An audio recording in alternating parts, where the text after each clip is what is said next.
Good morning, everyone. Happy Thursday. Miss Miners here for our second read aloud of the week. It is Thursday, January 7th, and we are here to read another folk tale this week. So on Tuesday, we read The Empty Pot, and we learned about Ping, who was trying to become the next successor or the next emperor of the palace. And Ping learned a lesson in the story, and he also helped us to learn a lesson in our lives as well. And then you got a chance to write a letter to Ping explaining why you thought he would make a great emperor. So today's story is going to be another folk tale. Remember, a folk tale is a story that was told many, many years ago, and it usually teaches us a lesson or there's a moral of the story. Okay, so this folktale today is a Nigerian folktale. So that means that it comes from Nigeria. Okay, so on Tuesday, our folktale was a Chinese folktale, so it came from the Chinese culture. Today's folktale comes from the Nigerian folktale. And today's folktale is called Why the Sky is Far Away. Okay, so we're going to learn about why the sky is so far away in today's text. So if you look down here, it says that this was retold by Mary Joan Gerson, and the pictures are by Carla Golimb. Okay, now there's going to be some words in today's folktale that you might not have heard before, and that's because they come from the Nigerian culture. Okay, so just kind of bear with me as I try to pronounce those Nigerian words. As I am reading and as you are listening to the story, I want you to be thinking about what the lesson is, because when we finish on the next slide, you are going to find your writing assignment to go along with this story, and that is going to involve you writing about the lesson that you learned in today's folktale. All right, let's get started. Why the Sky is Far Away. So here we see our title page, and I want to just let you guys know that this story was first told over 500 years ago, and it was told by the Bini people, and those people lived in Nigeria, okay?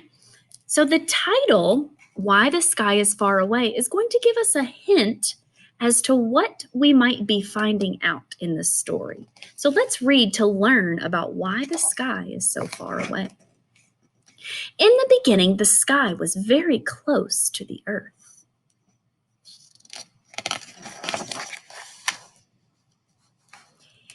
In that time, men and women did not have to sow crops and harvest them. They did not have to prepare soup and cook rice. The children did not have to carry water from the stream or gather sticks for the fire. Anybody who was hungry just reached up, took a piece of sky, and ate it. It was delicious, too.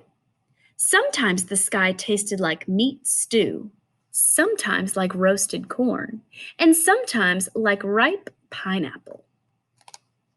There was very little work to do, so people spent their time weaving beautiful cloth, carving handsome statues, and retelling tales of adventures. And there were always festivals to prepare for. The musicians practiced. The mask makers carved their masks in secret. And everywhere the children watched the preparations in wonder. So let's look here. So they just took food from the sky and ate it. That's how close the sky was to the earth. So the people had lots of time to do what they liked. Okay, back then, they had lots of time to do whatever they wanted to do, whatever they liked doing. Imagine being able to reach up and eat part of the sky when you are hungry. How would you feel about that? We've got some pictures here. Let me close in on this. So we've got pictures. This is what the Bini people are doing in Nigeria.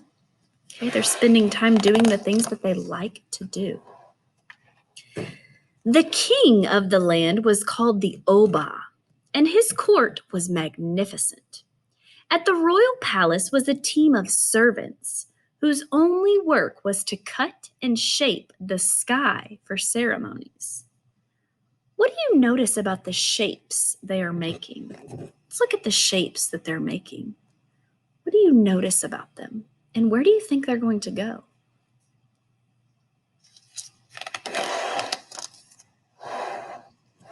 But the sky was growing angry because people were wasteful. Most often, they took more than they could possibly eat and threw the leftovers onto garbage heaps. I am tired of seeing myself soured and spoiled on every rubbish bin in the land, brooded the sky.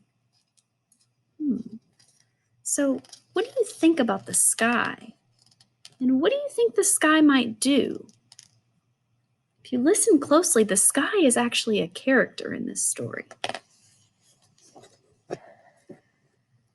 So one morning at sunrise, the sky turned very dark. Thick black clouds gathered over the Obah's palace, and a great voice boomed out from above. Obah, mighty one, your people have wasted my gifts. I am tired of seeing myself on heaps of garbage everywhere. I warn you, do not waste my gifts any longer, or they will no longer be yours. The Obah, in terror, sent messengers carrying the sky's warning to every corner of the land. In every village, people were told about the sky's unhappiness. The children were warned never to take a piece of sky unless they were truly hungry. Let's look at our post-it note down here. The sky is angry. What do you think about how the people have been treating the sky? What do you think about how they've been treating the sky this whole time? All right, so we have a page full of illustrations here. We've got the people, we've got some messengers. We've got some more people back here. And it looks like another important messenger. People were very, very careful. That is, for a while. Then the time arrived for the greatest festival of the year. It was the festival that celebrated the power of the Obah. The most important palace dancers performed all through the night, and the Obah himself, in ceremonial robes, danced for his subjects. By the 5th day, there was rejoicing in every home and on every street. The Obah knew, though, that with the dancing and merriment, people might forget the sky's warning. So he made sure no one took more sky than he or she absolutely needed. So everyone here is rejoicing. What does that mean? If the people are rejoicing, what are they doing? What do you think that means, to rejoice? And how are the people feeling at the celebration? Now, there was a woman in this kingdom who was never satisfied. She could barely move when she wore all the weighty coral necklaces her husband had bought her, but she still craved more necklaces. She had 11 children of her own, but she felt her house was empty. And most of all, Adis loved to eat. On the very last night of the celebration, Adis and her husband were invited to the Obah's palace. There they danced and ate well past midnight. So here we see Adis, and Adis is never satisfied. That means she can never have enough, and she loved to eat. What do you think might happen? Here she is. What an evening it was, Adis thought later, standing in her own garden again. How I wish I could relive tonight. The drumming I heard, the riches I saw, the food I ate. She looked up at the sky and, hoping to taste again the cocoa yams and meat stew the sky had offered, she took a huge piece to eat. She had only finished 1/3 of it when she could swallow no more. What have I done? Wailed Adis. I cannot throw this away. Otolo, she screamed, calling her husband. Come and finish this piece of sky for me.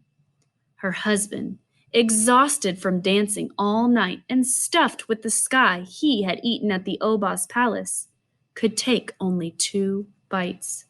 "Wake the children!" she screamed. Now the children had spent all night at a masquerade and party after their dinner, and most of them were still too full to even nibble at their mother's piece of sky. So Adis was wasteful, and she was thoughtless. What do you think the sky is going to do? So here we have Adis, and she wasn't thinking about the sky and how the sky said not to waste, and she ended up wasting. So what do you think the sky might do? Here we have Adis trying to give pieces of the sky to her family, and they are all saying no, they're too full. They can't accept anymore. The neighbors were called, and the neighbors' neighbors were called, but Adis still held in her hand a big chunk of sky. "What does it matter?" she said finally. "One more piece of sky on a rubbish heap." And just to make sure it didn't matter, she buried the leftover in the garbage bin at the back of her house. Suddenly, the ground shook with thunder. Lightning creased the sky above the Oba's palace, but no rain fell.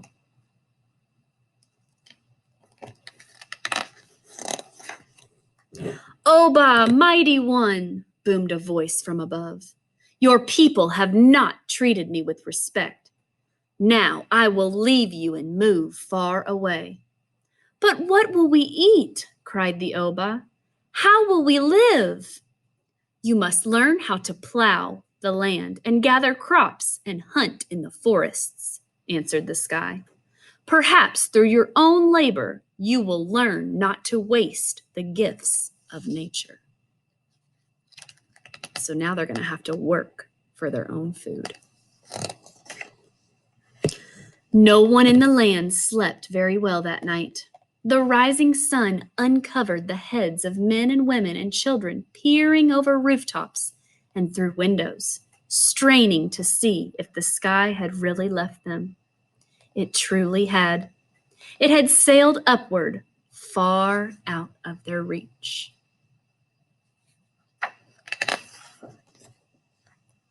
From that day onward, men and women and children had to grow their own food. They tilled the land and planted crops and harvested them. And far above them rested the sky, distant and blue, just as it does today. So let's think about what the sky did. Are you surprised by what the sky did? Now think about the question, why is the sky far away? Did you learn from this story why the sky is far away? What did the Nigerian culture teach us? Why is the sky so far away? And that is the end of our story today. So now you're going to move on to the second slide. And on the second slide, you're going to find your writing assignment, which you will type out. So today's assignment that goes along with the folktale is to write a response to what the lesson was in this story. So if you need to go back to slide 1 and listen to the story again, you can do that. Okay, but really think about what lesson this folktale was trying to teach us. Okay, good luck. If you need help, just send me a message and we will set up a Google Meet to figure out what you need help with. Otherwise, good luck with your assignment, and I'll see you guys again next week for another story. Have a great rest of your week.